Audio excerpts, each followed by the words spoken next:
by the Lord of sea and sky.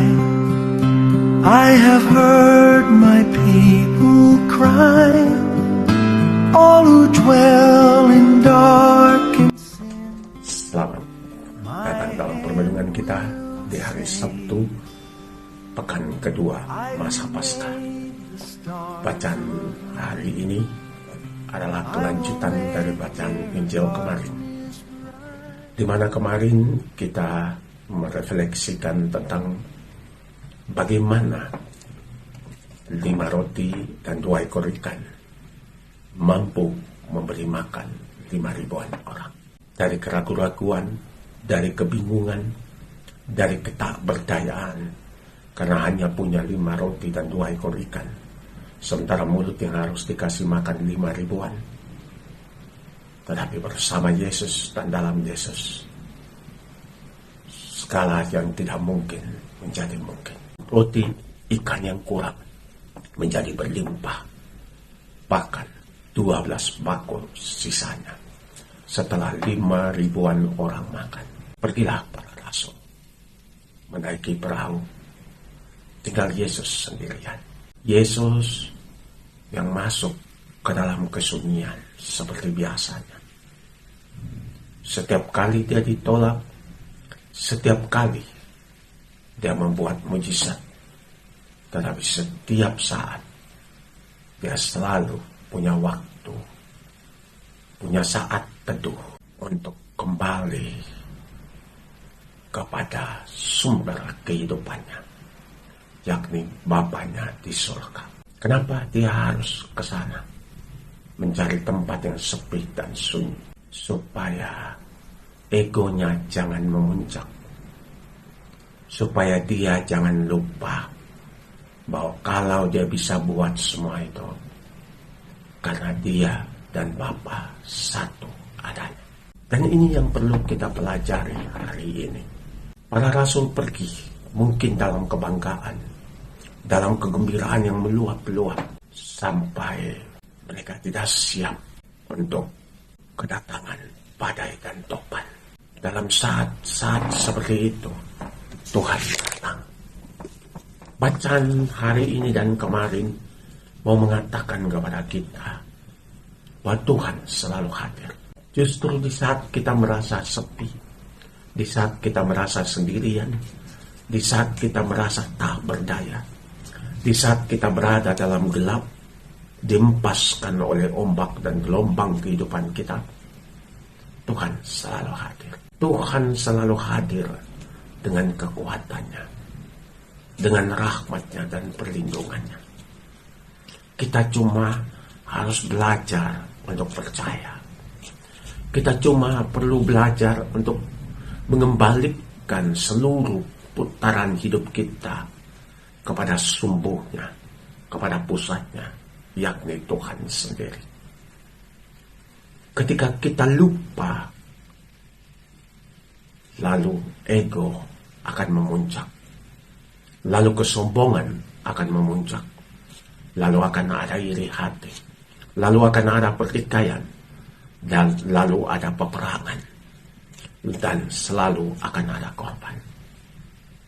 Kenapa? Karena kita lupa bahwa kalau kita mampu berbuat suatu mujizat, mampu mengubah kehidupan orang, mampu menggembirakan orang dengan yang sedikit yang kita punya, tanpa kita sadari, ego kita terbangun, kebanggaan diri mulai terbangun. Dan kalau kita semakin tidak menyadari, kebanggaan diri itu akan melambung sampai ke otak kita, bahkan melewati. Lalu kita akan hidup dalam mimpi, dalam bayangan. Lalu kita akan gampang tersinggung ketika orang menolak, ketika orang mengkritik kita, ketika orang tidak menerima kita dan pengajaran kita, bahkan menolak kehadiran dan pelayanan kita. Karena itu Yesus selalu mencari tempat teduh, saat hening, untuk kembali menyadari akan Tuhan akan karya Tuhan yang sedang bekerja dalam dan melalui dia. Kesadaran inilah yang membuat Yesus tidak gampang diombang-ambing oleh apapun juga. Tidak oleh kritikan, tidak oleh penolakan, bahkan tidak oleh puji-pujian. Yesus selalu jelas kemana dia berlangkah dan untuk apa dia ada di bumi ini. Dia ada sebagai Emmanuel, Allah yang hadir dalam langkah-langkah manusia. Karena itu dia telah menetapkan misi perutusannya, yakni menjadi pembebas bagi mereka yang terbelenggu. Entah terbelenggu oleh dosa, entah terbelenggu oleh sakit, entah terbelenggu oleh perasaan bersalah. Apapun belenggu mereka, Yesus ingin hadir sebagai seorang pembebas. Dan dia hadir bukan dalam kegegap-gempitaan, dalam kemuliaan, tapi lebih lagi dalam kehadiran sebagai seorang manusia yang peduli, yang solider, yang care. Dan dia bertindak sebagai seorang manusia dengan kekuatan Allah Bapanya sendiri. Makanya bacaan kemarin dan hari ini mengajak kita untuk selalu percaya bahwa masing-masing kita entah memiliki 5 talenta, entah memiliki 3 talenta, entah memiliki cuma 1 talenta, tetapi masing-masing kita mempunyai peranan, dan peranan itulah yang menjadi perutusan kita. Misi yang Tuhan percayakan kepada kita, misi yang alam semesta percayakan kepada kita. Misi ini diberikan kepada kita melalui berbagai tempaan-tempaan hidup, melalui berbagai salib dan tantangan yang kita hadapi, supaya kita semakin mumpuni di dalam menjalankan tugas perutusan kita. Tetapi misi ini hanya akan berhasil kalau kita tahu bahwa kita ini cuma utusan Allah semata. Dan karena itu, segala apapun yang terjadi dalam hidup kita, kita harus kembalikan kepada Sang Empunya misi dan perutusan, Sang Empunya kehidupan, yakni Allah sendiri. Itulah yang membuat Yesus tidak gampang diombang-ambing oleh badai dan gelombang. Dia tetap tenang.